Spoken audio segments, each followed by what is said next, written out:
क्योंकि पश्चिमी उत्तर प्रदेश में कुछ सीटें ऐसी हैं जिसको लेकर आपसी सहमति नहीं बन पा रही। इसी को लेकर ये बैठक काफी अहम मानी जा रही है। हमारे साथ चंद्रमणि शुक्ला जुड़ गए हैं। चंद्रमणि, कितनी खास है ये बैठक? जी, निश्चित तौर से अगर हम बात करें कि सपा और रालोद के गठबंधन को लेकर तो ये बैठक काफ़ी अहम हो जाती है, क्योंकि अगर सीटों के बंटवारे की बात की जाए तो सीटें निश्चित नहीं हो पा रही थी, ना आरएलडी की तरफ से और ना समाजवादी पार्टी की तरफ से। चूंकि पेच ये फंस रहा था कि जो आरएलडी है वो पहले 50 के आसपास सीटें मांग रही थी और वही समाजवादी पार्टी की तरफ से 30 के आसपास सीटें देने की बात की जा रही थी। तो अब ऐसी खबरें आ रही सूत्रों के अनुसार अगर माने तो 36 सीटों को लेकर फार्मूला तय हो गया है। लेकिन अभी किन किन सीटों पर रालोद को लड़ना है, किन किन सीटों पर सपा को लड़ना है, ये नहीं तय हो पाया। और कई चरणों में जो जयंत चौधरी हैं उन्होंने अखिलेश यादव से फोन पर बात की, पर फोन पर उस तरह से विस्तार से बात नहीं हो पा रही थी।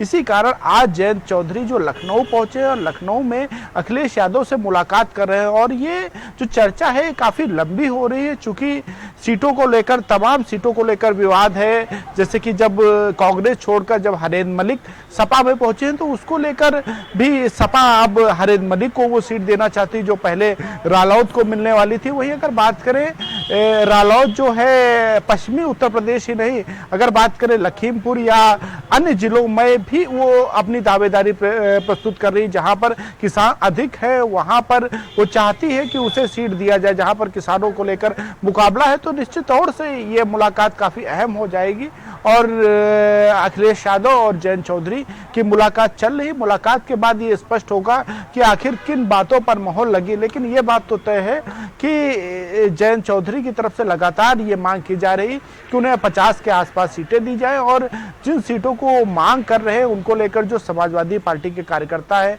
जो पार्टी के अन्य नेता है, वो क्या मान चाहते हैं। क्योंकि समाजवादी पार्टी की तरफ से अखिलेश यादव लगातार ये कहते आए हैं और लगातार इस बात के संकेत दिए जाते हैं कि गठबंधन जो होगा वो रालोद से जरूर होगा, और जिसको लेकर मुजफ्फरनगर और तमाम जगह जाकर अखिलेश यादव ने संकेत भी दिए थे।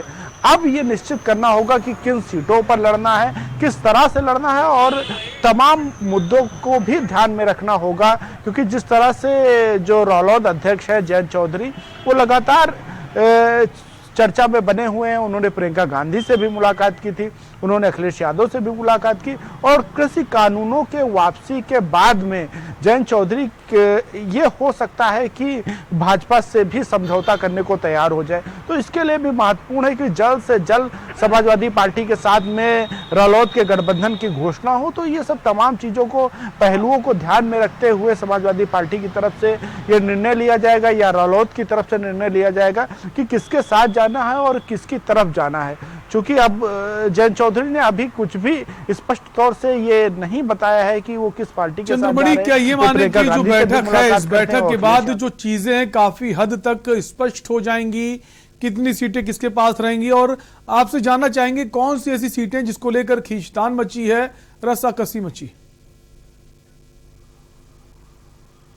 जी, अगर बात करें मुलाकात की तो मुलाकात इसलिए भी अहम है क्योंकि फोन पे कई चरणों में बात हो चुकी थी।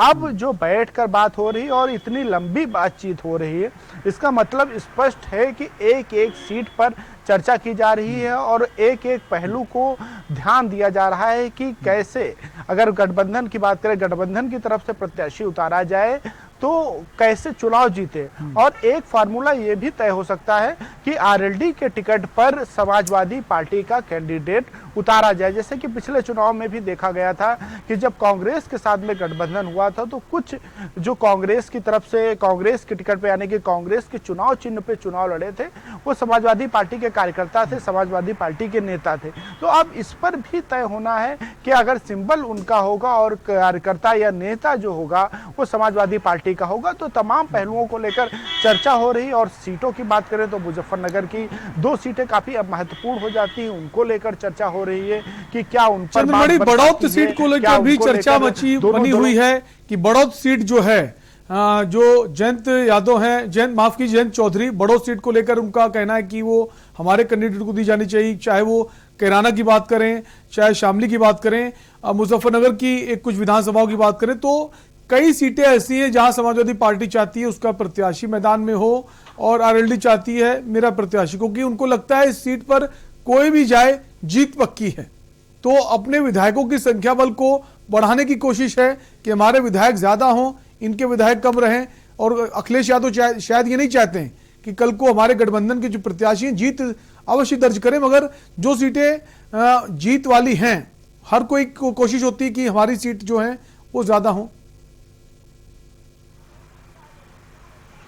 जी निश्चित तौर से अगर बात करें, देखिए राजनीति में अगर कुछ भी हो सकता, अगर जब चुनाव के बाद में भी कुछ भी परिवर्तन होते रहते तो इनको भी ध्यान में रखते हैं राजनीतिक दल। और ये निश्चित तौर से कोई भी राजनीतिक दल ये चाहेगा कि जिन सीटों पर उनके कैंडिडेट जीत सकते हैं उन्हीं सीटों पर चुनाव लड़े। और यही कारण है कि जयंत चौधरी सिर्फ ना पश्चिमी उत्तर प्रदेश में ही नहीं सीटें मांग रहे हैं, वो लखीमपुर की पलिया सीट भी मांग रहे हैं, वो जो सेंट्रल की सीटें हैं जहां पर किसान अधिक हैं वो भी सीटें मांग रहे हैं। यानी कि निश्चित तौर से ये संकेत दिया जा रहा है जयंत चौधरी की तरफ से कि जहां पर सीटें हैं, जहां पर जाट वोटिंग है, जहां पर जाट बाहुल्य क्षेत्र है, वहां पर रालोद के कैंडिडेट उसको लेकर अपनी दावेदारी ठोक रहे हैं जयंत चौधरी। इस पर कितना उनको फायदा मिलेगा देखने वाली बात होगी।